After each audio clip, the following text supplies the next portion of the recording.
ഇൻസ്റ്റാഗ്രാമുള്ളവർ ശ്രദ്ധിച്ചോളൂ. പുതിയ അപ്ഡേഷനിൽ നമ്മുടെ പെർമിഷൻ ഇല്ലാതെ ഫോട്ടോസ് പോസ്റ്റ് ചെയ്യാനുള്ള ഒരു ഫീച്ചേഴ്സ് വന്നിട്ടുണ്ട്. പണി കിട്ടാണ്ടിരിക്കണമെങ്കിൽ ഈ സെറ്റിങ്സ് ചെയ്തെടുത്തോളൂ. നമ്മുടെ സെറ്റിങ്സിൽ പോയിട്ട് നമ്മുടെ കണ്ടൻറ്റ് പ്രിഫറൻസ് എന്ന് പറയുന്നത് ഒരു സെറ്റിങ്സ് ഉണ്ട്. അത് ഓൺ ചെയ്യുക.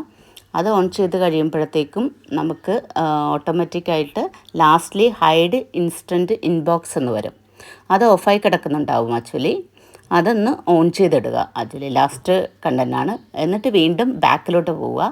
ബാക്ക് പോയിട്ട് വീണ്ടും നമ്മുടെ ഇൻസ്റ്റാഗ്രാമിലെ സെറ്റിങ്സിലോട്ട് വരുമ്പോഴത്തേക്കും നമുക്ക് കാണാൻ കഴിയും നമ്മുടെ എന്താ പറയുക, ഇതിൻ്റെ ഇടയിൽ നോട്ടിഫിക്കേഷൻസ്, ഒരു ബെൽ ഐക്കോണിൻ്റെ ഇതിൽ നോട്ടിഫിക്കേഷൻസ്.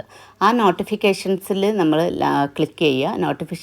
നോട്ടിഫിക്കേഷൻസിൽ ക്ലിക്ക് ചെയ്യുമ്പോഴത്തേക്ക് തന്നെ നമുക്ക് അതിനകത്ത് വേറൊരു ഓപ്ഷൻ വരുന്നുണ്ട്. ആ ഓപ്ഷനാണ് ഇതിൽ കാണിക്കുന്നത്.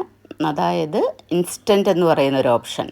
ആ ഇൻസ്റ്റൻറ്റ് ഓപ്ഷനിൽ വീണ്ടും നിങ്ങൾ ക്ലിക്ക് ചെയ്യുക. ആ ഇൻസ്റ്റൻറ്റ് ഓപ്ഷനിൽ ക്ലിക്ക് ചെയ്യുമ്പോഴത്തേക്കും അവിടെ വീണ്ടും 2 ഓപ്ഷൻ വരുന്നുണ്ട്. അതിനകത്ത് ഇൻസ്റ്റൻറ്റും ഇമോജി റിയാക്ഷൻസ് എന്ന് പറഞ്ഞിട്ട് അത് ഓണായി കിടക്കുന്നുണ്ടാവും. അത് ഓഫാക്കി വെക്കുക. ഈ 2 സെറ്റിങ്സ് ചെയ്ത് കഴിഞ്ഞാൽ നിങ്ങളുടെ അക്കൗണ്ട് സെക്യൂർ ആകും. നിങ്ങളുടെ അനുവാദമില്ലാണ്ട് ആർക്കും ഫോട്ടോസോ പോസ്റ്റുകളോ ചെയ്യാൻ പറ്റത്തില്ല. അല്ലെന്നുണ്ടെങ്കിൽ നല്ല പണി കിട്ടും. ഇത് നമ്മുടെ റീസെൻ്റ്ലി ഇൻസ്റ്റാഗ്രാമിൽ വന്ന പുതിയ അപ്ഡേഷനിൽ വന്ന പ്രശ്നമാണ്. താങ്ക്